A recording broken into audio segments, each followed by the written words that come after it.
मेरा नाम अजित है। मैं एक मैकेनिकल इंजीनियर हूँ। मैं स्वभाव से बहुत ही रिजर्व हूँ। इस कारण कभी मेरी लड़कियों से ना ज़्यादा दोस्ती रही, ना ही कोई मेरी गर्लफ्रेंड बनी। अब मेरी जॉब लग गई थी और घर वाले अब शादी की बातें करने लगे। घर पर कई तस्वीरें और बायोडाटा आने लगे। उसमें से मुझे अंजलि देखते ही पसंद आ गई। बायोडाटा से पता चल रहा था कि वो अच्छी पढ़ी लिखी थी। मैंने अपने घर वालों से कहा कि मुझे लड़की एच की पसंद है। हम लोग अंजलि के घर उसे और उसके परिवार को देखने गए। फिर जब अंजलि चाय लेकर आई तो वो मुझे उसकी तस्वीर से भी ज्यादा सुंदर लगी। खुले बाल और हल्के नीले रंग की साड़ी में वो बहुत ही सुंदर लग रही थी। फिर घर वालों ने हमें एक कमरे में बातें करने भेजा। कमरे में वो चुप थी। उसके चेहरे पर इतनी खुशी नहीं थी। मेरा दिल धक धक रहा था। मुझे लगा कि उसे मैं पसंद नहीं हूं। फिर मैंने ही बात शुरू करते हुए कहा कि आप क्या करती है। उसने मेरी तरफ घूर कर देखा और कहा कि आपने बायोडाटा देखा नहीं तो मंगाया क्यों था।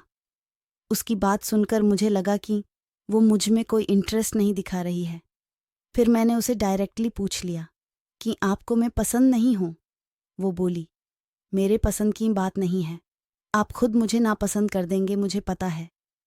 उसने कहा, अभी मैं आपको ऐसा कुछ दिखाने वाली हूं कि आप वो देखते ही आप शादी के लिए मना कर देंगे।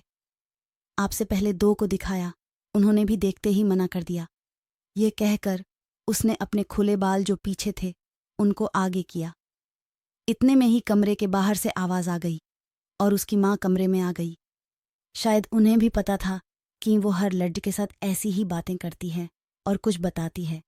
उसकी मम्मी ने कहा, चलिए बाहर सब आपका इंतजार कर रहे हैं। अंजलि ने अपनी माँ की तरफ देखा।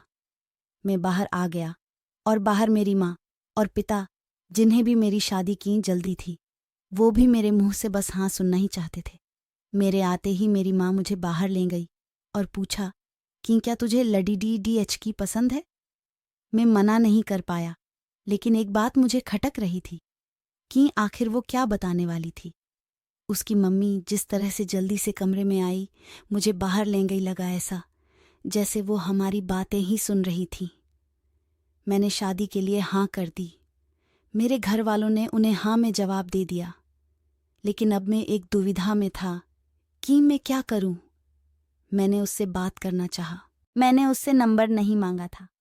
मैंने अपनी मम्मी को कहा कि आप बात करें और उसका नंबर ले लें। मम्मी ने अंजलि की मम्मी से फ़ोन पर बात की और अंजलि का नंबर मांगा, लेकिन उन्होंने यह कहकर मना कर दिया कि अंजलि का फ़ोन अभी ख़राब है। मम्मी यह भी कह रही थी कि वो लोग शादी के लिए जल्दी कर रहे हैं। इन सब बातों से मेरे मन में कुछ अजीब सवाल आने लगे। एक शाम जब मैं ऑफिस में था, तब मुझे एक अननोन नंबर से कॉल आता है। फ़ोन रिसीव किया तो अंजलि थी। वो बोली कि मम्मी ने मेरा फ़ोन ले लिया है। मैं कुछ बहाना करके अपनी फ्रेंड के रूम पर आई हूँ, उसी के नंबर से फ़ोन कर रही हूँ। क्या तुम मुझे अभी मिल सकते हो?